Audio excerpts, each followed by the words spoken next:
बिस्मिल्लाहिर्रहमानिर्रहीम। अस्सलाम वालेकुम दोस्तों बात करते हैं सेहत के हवाले से। जिन बहनों को, भाइयों को, बुज़ुर्गों को बवासीर की शिकायत हो गई है, बवासीर चाहे मसों वाली है, मोकों वाली है, दानों वाली है, चाहे खूनी है, चाहे बादी बवासीर है, बवासीर जाने का नाम नहीं ले रही। वीडियो के अंदर हम आपको मिडपाइलिन टैबलेट के बारे में, कैप्सूल के बारे में बात करेंगे।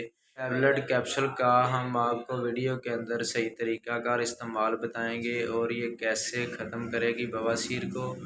वीडियो शुरू करने से पहले सब दोस्तों से रिक्वेस्ट है कि हमारे चैनल को सब्सक्राइब करें, लाइक करें, बेल के बटन पर क्लिक करें ताकि हर नई वीडियो का नोटिफिकेशन सबसे पहले आपके पास आए और नई नई मालूमात आप तक पहुंचती रहे। अगर हमारी वीडियो अच्छी लगी तो हमारे चैनल को जाते जाते एक सब्सक्राइब कर दिया करें ताकि हमें भी हौसला अफजाई हो कि हमारी वीडियो आप तक पहुंच रही है और हमारी वीडियो आपको अच्छी लग रही है।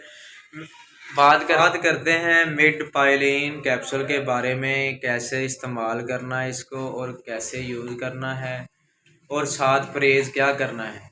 पहले नंबर पे परहेज़ तो आप गर्म चीज़ों का, बादी चीज़ों का बिल्कुल बंद कर दें। खूनी बादी बवासीर के लिए बहुत ही अच्छा कैप्सूल है। ये खून को भी साफ, कब्ज़ भी होने का नाम नहीं लेती। इस कैप्सूल के साथ ये सुबह शाम इस्तेमाल करें, इंशाल्लाह आपकी जिस तरह की भी बवासीर होगी, चाहे खूनी है चाहे बादी है, ये ख़त्म हो जाएगी। नहीं, बवासीर को भी ख़त्म करने में बहुत मुफीद है और बादी में भी। इसकी प्राइस भी बहुत कम है, 100 इसकी प्राइस है। डब्बी के अंदर 10 कैप्सूल होते हैं। इंशाल्लाह जैसे ही आप इस्तेमाल करेंगे आपकी जड़ से बवासीर ख़त्म हो जाएगी। मिलते हैं नेक्स्ट वीडियो।